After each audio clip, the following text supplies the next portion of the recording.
Le salon de l'agriculture, étape obligée d'une élection présidentielle, vient d'ouvrir ses portes sur fond de crise agricole à répétition. Mais quand on parle de crise agricole, de quoi est-il exactement question et quelles réponses pourraient y être apportées? C'est tout de suite dans l'œil du fil. La politique agricole que nous mènerons, ce ne sera pas une politique d'aide, d'assistanat, ni une politique d'ultralibéralisme qui conduit à tout déréguler, mais une politique exigeante d'accompagnement, de lutte contre la volatilité des prix. Pour faire une agriculture que je vais résumer en l'appelant paysanne, il va nous falloir 300 000 personnes de plus. Parce que la partie dite bio, où je suis d'accord avec vous pour dire qu'il y a des labels bio qui ne sont pas très mérités, mais l'agriculture bio, c'est-à-dire cette agriculture qui va être précautionneuse du sol et du vivant qui est traité, elle a besoin de beaucoup plus de bras, de beaucoup plus de temps, beaucoup plus de soins.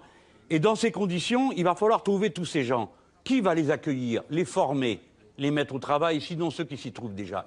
Et ce qui va mal, il n'y a pas besoin d'avoir fait beaucoup d'études pour le comprendre, les agriculteurs nous le disent, c'est l'excès de charges, c'est l'excès de normes, c'est l'excès de contrôle, c'est l'instabilité réglementaire, c'est les conditions de concurrence qui se dégradent, c'est une négociation des prix déséquilibrée, c'est l'abandon des outils de régulation, c'est la gestion des crises au coup par coup, c'est la faiblesse de la France dans le débat communautaire. Et j'ai envie d'ajouter, en plus de tout ça, c'est le poids de la dépense publique. Moi je viens pour exprimer d'abord mon soutien inconditionnel aux éleveurs et pour lancer la guerre contre Bruxelles.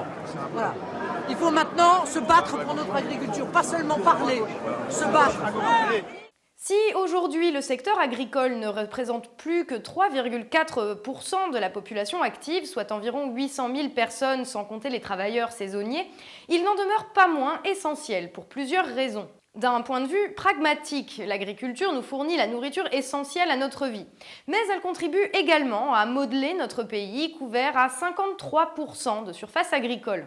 Les productions qui en découlent sont exportées dans le monde entier et contribuent au rayonnement de notre pays. Enfin, la France possède une histoire rurale et énormément de Français se sentent un attachement particulier à la terre. Pourtant, les paysans connaissent aujourd'hui de grosses difficultés au point que 600 d'entre eux se donnent la mort chaque année. Les images d'éleveurs laitiers ou de producteurs de fruits déversant leur stock devant les préfectures de notre pays font également épisodiquement la joie des chaînes d'infos en continu. Mais pour bien comprendre la crise agricole qui frappe durement nos paysans, il faut revenir à l'origine du modèle agricole français. Lorsqu'au sortir de la guerre, l'agriculture de subsistance qui prévalait jusqu'alors cède la place à un modèle d'agriculture intensive, empruntant ses techniques à l'industrie afin de répondre aux besoins importants d'un pays en pleine reconstruction. Ce tournant adapté à une période et dont nous ne sommes jamais sortis, a entraîné d'importants gains en termes de rendement et a amélioré fortement la situation de beaucoup de paysans à partir des années 50 et 60. Mais l'adaptation à ce modèle a également demandé des investissements lourds et suffisamment réguliers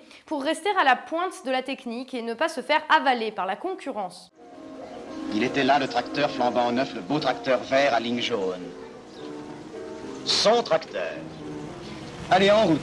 Et jusqu'au soir, Palot conduisit son tracteur et laboura les champs qui lui avaient été désignés. Combien d'attelages, combien de jours avait-il fallu l'année précédente pour faire le même travail? Palot se sentait puissant comme 10 paires de bœufs, bien que les reins lui fissent un peu mal. L'agriculture intensive a donc permis à la France de produire assez pour se nourrir d'elle-même et même d'exporter une partie de sa production. Elle amène également les paysans à s'endetter lourdement. C'est là que les problèmes interviennent, car la hausse de la production, conjuguée à une concurrence internationale féroce, encouragée par des traités de libre-échange, ainsi qu'à la pression constante des centrales d'achat et de la grande distribution, fait chuter le prix d'achat des produits agricoles. Les paysans endettés voient alors leurs revenus chuter et se retrouvent piégés, contraints de produire toujours plus et donc de s'endetter toujours plus pour rembourser leurs dettes passées.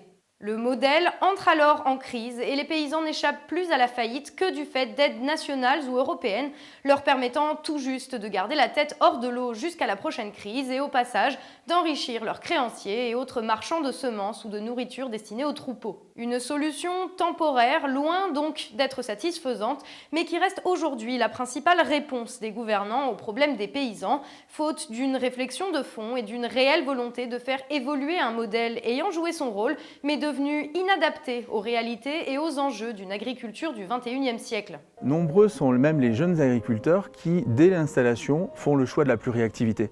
C'est-à-dire que vous avez aujourd'hui même 30% à peu près des jeunes agriculteurs qui, lorsqu'ils s'installent, décident de développer une activité à côté de l'exploitation agricole. Et puis, vous avez une grande partie du revenu agricole qui est constituée d'aides, et ces aides sont indispensables au maintien de l'activité agricole.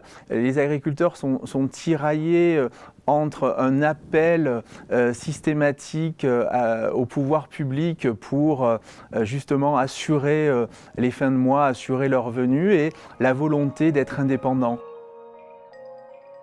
Si au milieu du siècle dernier, la mission des paysans était de nourrir le pays, les enjeux agricoles sont aujourd'hui multiples.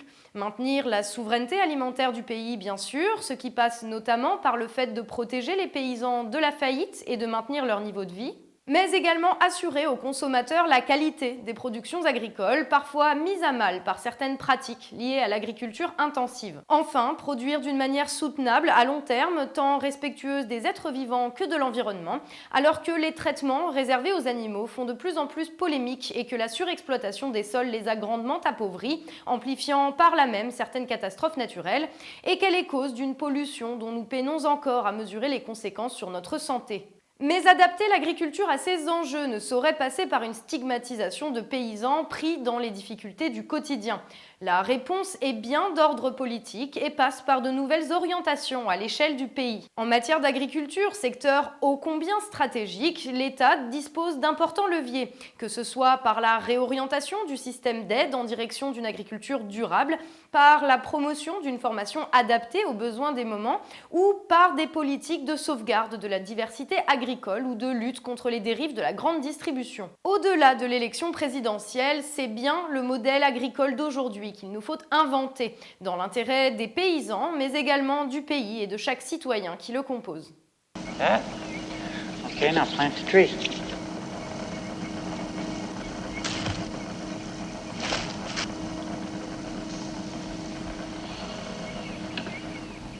Oh, it's pitiful.